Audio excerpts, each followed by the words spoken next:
awalnya itu kan awalnya kan muncul ini Kak, getaran kecil gitu kan Kak. Saya juga nggak tahu itu bisa disebut gempa atau tidak, cuma asalnya getaran kecil. Terus tiba-tiba air merem, itu waktu hujan juga. Tiba-tiba kami sedang asik nonton TV di ruangan dalam ruangan Kak. Tiba-tiba air masuk dan sela-sela pintu penuh lah Kak sampai ruang TV. Saya panik. Sebenarnya saya nggak tahu mau ngapain.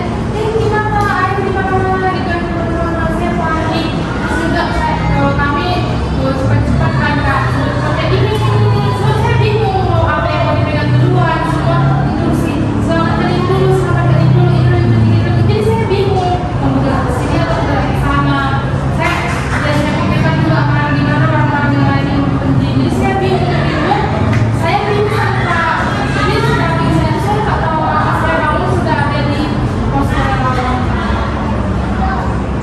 Baiklah, kita sudah cerita sehari. Silakan dari bertanya mengenai masalah saudara lain apakah itu dampak kepada saudara sikat Pak, silakan.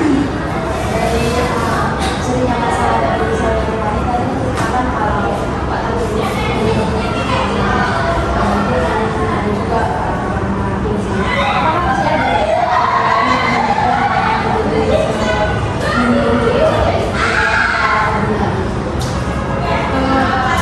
Mulainya itu selain tadi banjir dan pingsan, jadi itu karena saya panik mendengar instruksi dari keluarga saya tadi, selamatkan ini dulu, selamatkan ini dulu, selamatkan ini dulu. Jadi saya bingung mau megang kemana gitu, sedih terusnya saya sama Selanjutnya ada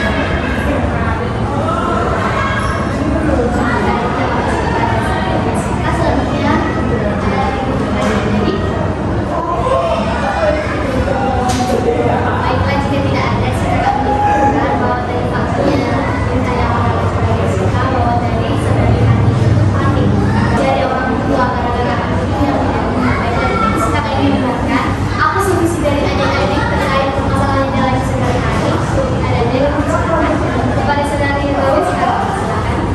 Jadi dari masalah itu saya juga mungkin dari kami bisa biar nggak hilang terus mencoba cari biar atau ada yang sebenarnya nanti jadi stres jadi terbawa-bawa sampai lama gitu kan. Selanjutnya kepada saudari Jessica, silakan. Dari saya itu masalah dari kami bisa konsultasi kepada konselor dan kan maksudnya tadi masalah itu sudah dilakukan dari ngobrol sampai di beberapa dan itu masalah itu nggak bisa kita sepelekan dari beca langsung ke yang lebih profesional.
mengasuh anak-anak yang bertingkah. Nah, cerita ini akan dibawa oleh saudari Happy kepada saudari Happy dipersilakan. Terima kasih. Nah, jadi sejak banjir kemarin itu hidup saya saya dan keluarga saya itu jadi berubah drastis gitu. Nah, karena air yang melanda cukup tinggi, jadi banyak perabotan kami yang hilang, kayak baju-baju juga pada kotor, terus buku anak-anak juga, buku sekolah anak-anak juga pada hilang gitu karena terbawa arus banjir. Nah, jadi setelah surut itu juga saya masih harus membersihkan dinding-dinding yang terkena lumpur, perabotan-perabotan juga kotor, saya yang bersihkan. Terus juga suami saya itu dipecat gitu dari tempat dia kerja. Jadi sekarang dia jadi sibuk kesana kemari dari kerjaan karena ya habis kena banjir tadi, kondisi ekonomi keluarga kami itu menjadi merosot gitu. Nah, terus yang paling membuat saya suntuk itu tingkah anak saya gitu. Nah, dari sebelum kejadian banjir ini memang dia tuh sudah nakal, cuman masih bisa saya atur gitu. Nah, tapi setelah banjir ini dia jadi semakin sering rewel. Terus dia hujan turun itu dia jadi suka nangis ketakutan, terus lari-lari nyari saya, terus suka trik-trik dari les juga. Nah, kalau saya lagi lelah gitu habis beresin rumah, dia rewel gitu, saya jadi kesel gitu ya karena saya juga lagi capek. Nah, karena itu kadang saya sampai marahin dia gitu, walaupun setelah itu saya jadi nyesal gitu karena saya juga tahu dia bersikap kayak gitu tuh karena dia juga trauma sama kejadian banjir kemarin. Itu saja. Baik, terima kasih kepada saudara Happy. Sekarang saya mau bertanya kepada ibu, apakah ibu-ibu ingin bertanya kepada saudara Happy tentang faktor dan dampaknya? Kepada saudara Happy, silakan. Saya bertanya, ini kan ibu suami yang berusaha ibu, apakah suami ibu tidak ikut andil atau tidak berperan banyak ikut mengasuh anak ibu setelah pasca banjir itu?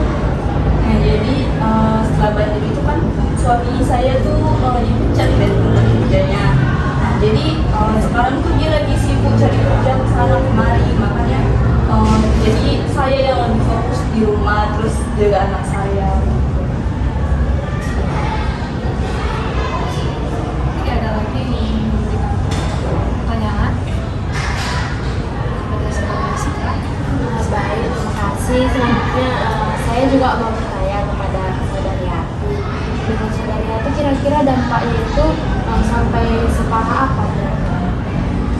Kalau dampak untuk saya sendiri, saya jadi stres, terus juga lebih gampang marah gitu, apalagi ke anak saya yang emang 24 jam sama saya gitu kan. Jadi dampaknya juga nggak cuma ke saya, tapi ke mental anak saya juga karena jadi lebih sering saya marahin, padahal kami itu sebenarnya sama-sama trauma akibat banjir kemarin. Oke, baik, ada lagi yang ingin bertanya? Cukup. Nah, dari faktor dan dampak yang ibu jelaskan tadi dapat saya simpulkan bahwa dampaknya itu bisa jadi stres, terus gampang marah, terus bisa menyebabkan anak itu jadi tantrum dan penyakit mental juga. Baik, di sini saya ingin bertanya kepada ibu, apa solusi yang tepat untuk saudara dari ibu? Pada Romis, silakan. Jadi di sini mungkin solusi yang bisa dilakukan yaitu mungkin mengkomunikasikan dengan suami kalau anaknya nakal dan juga mungkin mulai anak itu mana tahu dia masih ada tekanan dalam dirinya karena bencana kemarin, boleh dibawa mungkin ke pihak-pihak yang paham tentang hal tersebut. Apakah ada lagi yang ingin memberikan solusi ibu-ibu? Ada ibu Jessica, silakan. Baik, solusi dari saya itu untuk masalah tantrumnya anaknya itu ada baiknya dibicarakan baik-baik, dikasih tahu sama anaknya dengan baik, dibicarakannya, diceritakan dengan membuka hal positif, misalnya nah jangan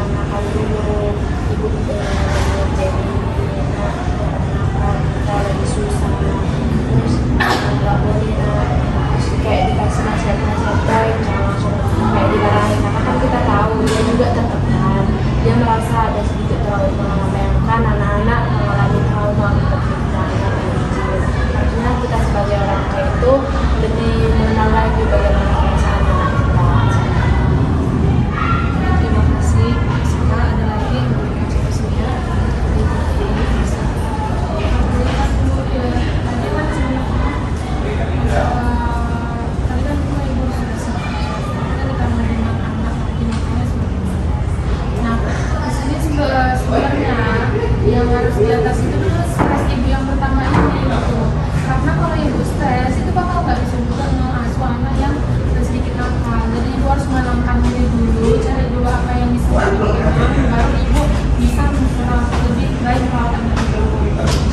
Oke, terima kasih kepada Ibu Rahmi. Baiklah Ibu, kita sudah mendengarkan solusi-solusinya. Nah, kepada Ibu kami, apa komitmen Ibu tentang masalah ini? Jadi saya berkomitmen mengontrol emosi saya gitu, supaya saya juga tidak bertambah traumanya, karena kami juga sama-sama trauma. Terus juga saya mungkin nanti bakal konsultasi ke yang profesional gitu, supaya kalau saya bisa kurang, juga saya akan mengkomunikasikan masalah ini ke suami saya. Terima kasih Ibu. Baik, terima kasih Ibu semua atas partisipasinya.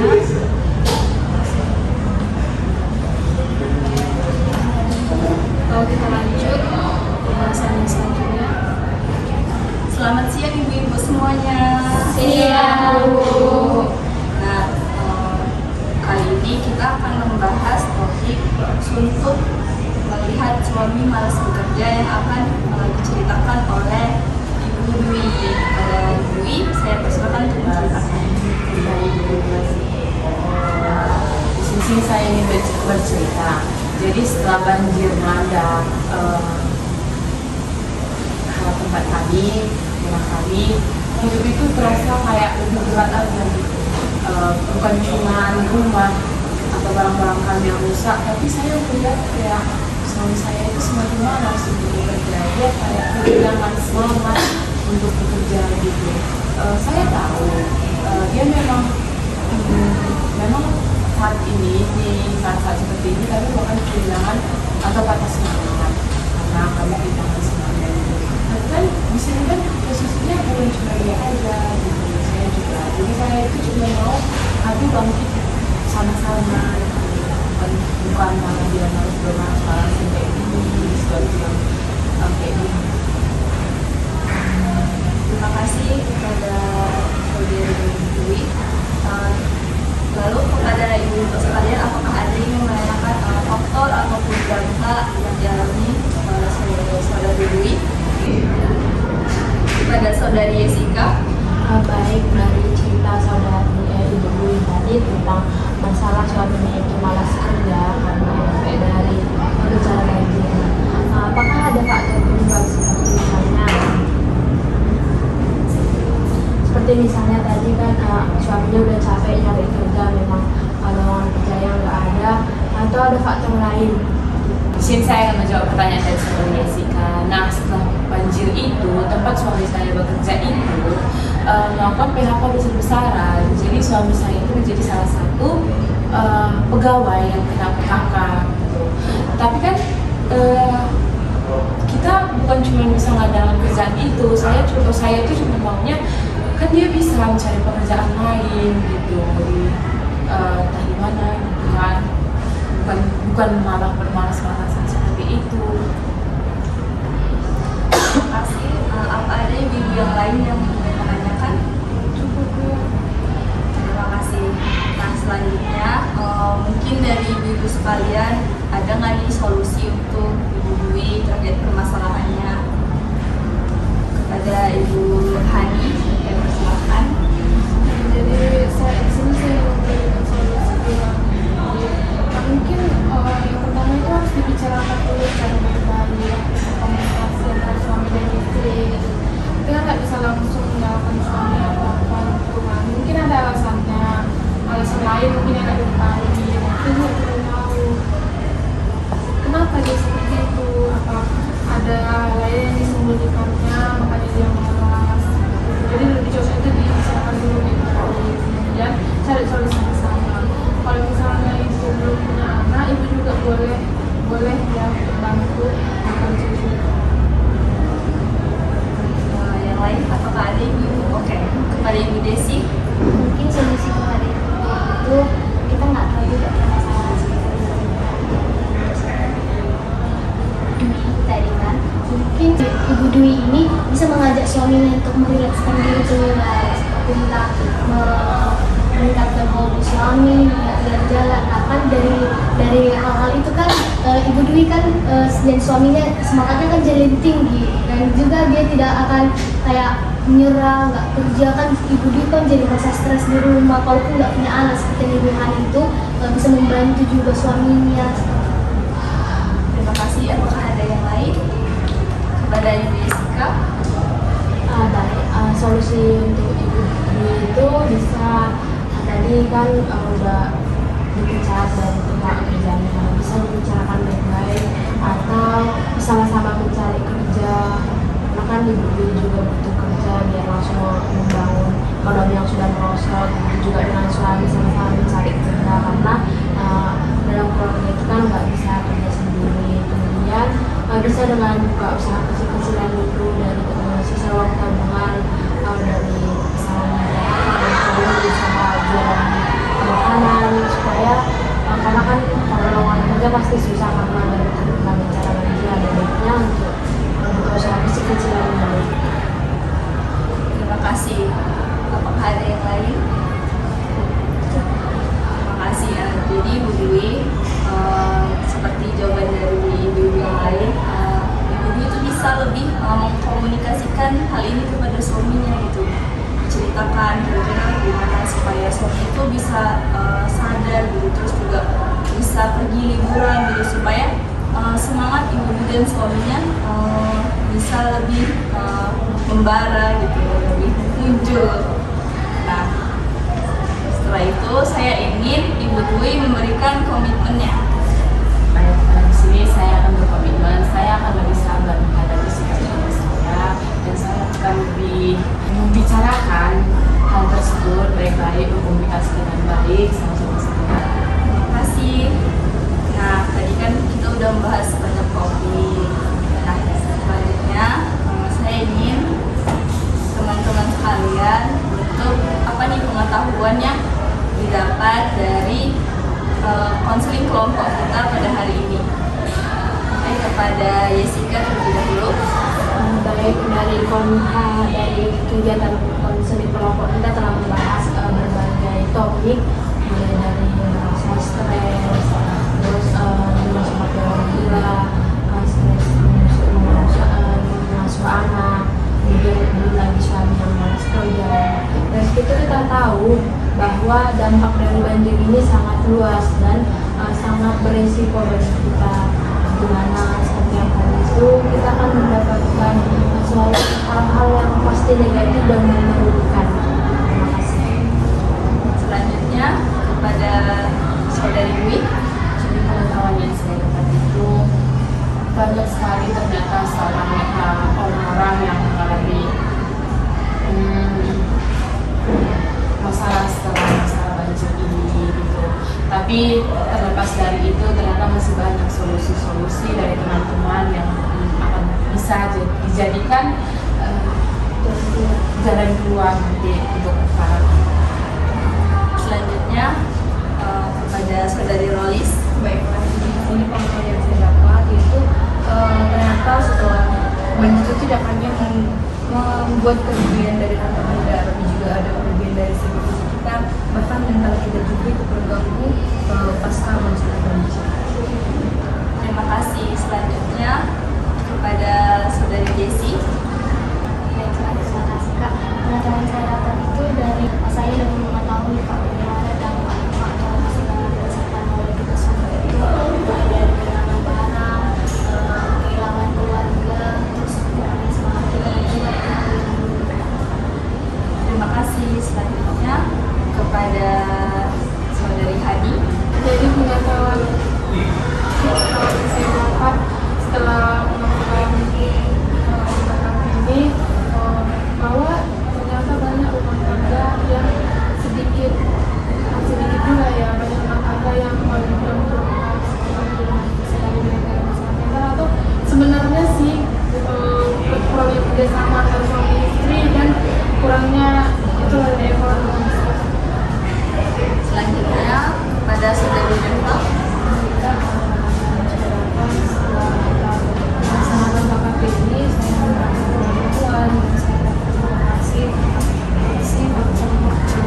dari Hani.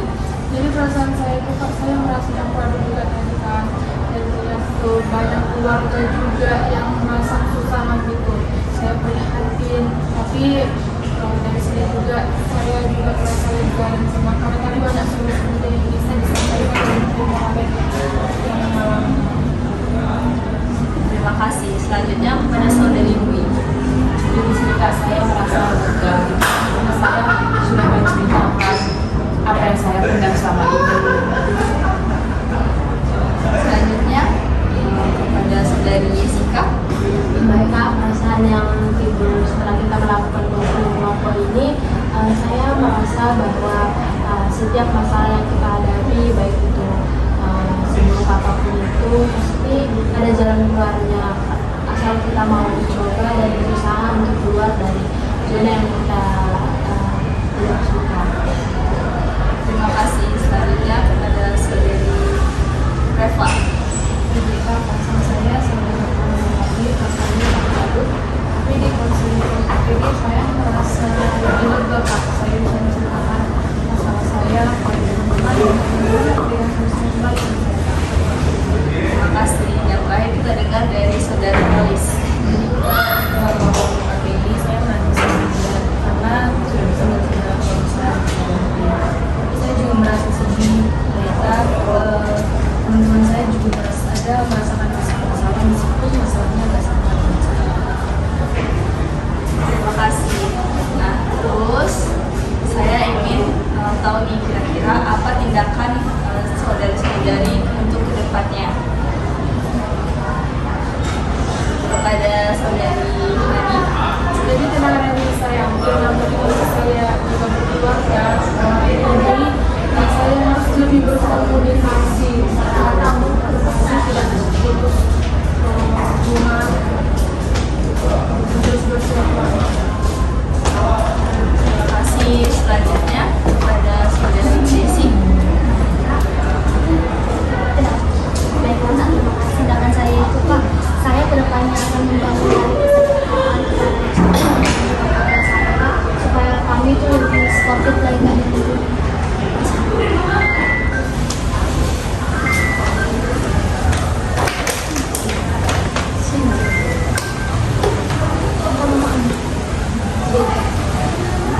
Ulang ya?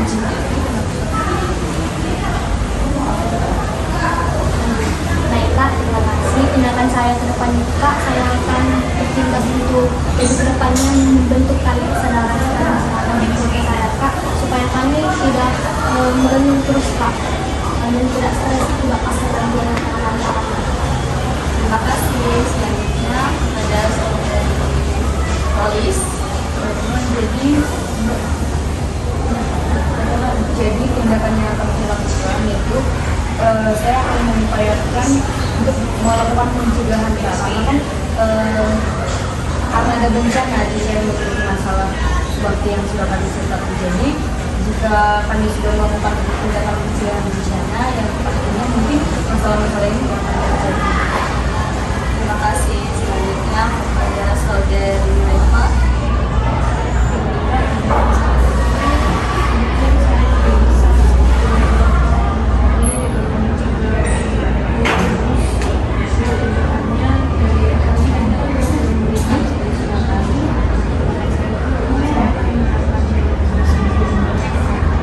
Selanjutnya kepada saudari Dwi.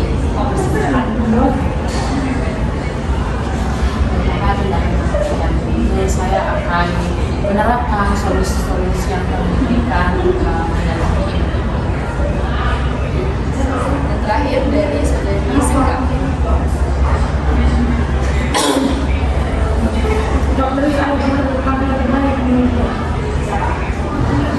Baik Kak, tindakan yang dapat saya lakukan itu kita bisa lebih mempersiapkan diri lagi apabila masalah yang akan datang. Kita harus lebih bersiap lagi, menyiapkan mental, fisik, juga finansial. Kita merasa kita baik hari ini, belum tentu kita besoknya kita mampu bisa baik hari ini. Terima kasih semuanya. Selanjutnya saya ingin bertanya kira-kira sikap apa yang akan kalian lakukan setelah melakukan konsep kelompok ini. pada saudari Hani.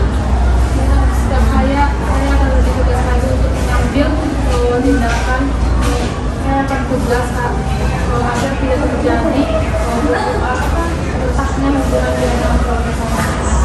Terima kasih. Selanjutnya kepada saudari Rolis. Jadi sikap yang saya lakukan yaitu saya akan melakukan bersih-bersih yang rutin untuk melakukan kegiatan banjir, terus membuang sampah pada tempatnya, dan mungkin menanam bunga atau pohon-pohon yang untuk bisa di sekitar rumah saya. Terima kasih. Selanjutnya kepada saudari Desi. Kak, saya akan bersikap kita dan saya akan melakukan hal-hal positif ke depannya Kak, dengan seperti membangun kerjasama antara masyarakat. Terima kasih. Selanjutnya kepada saudari Dwi.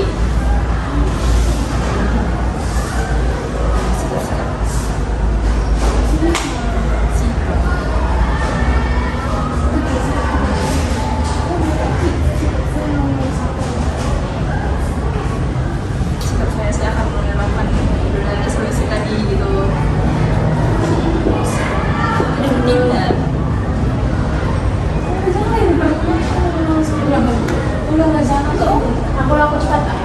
Selanjutnya kepada saudari Jessica. Baik Kak, sikap yang akan saya lakukan itu saya akan lebih bersikap tegas pada permasalahan yang akan saya hadapi ke depannya dari keluarga, di diri saya sendiri, dan juga di lingkungan. Terima kasih Kak. Terima kasih. Selanjutnya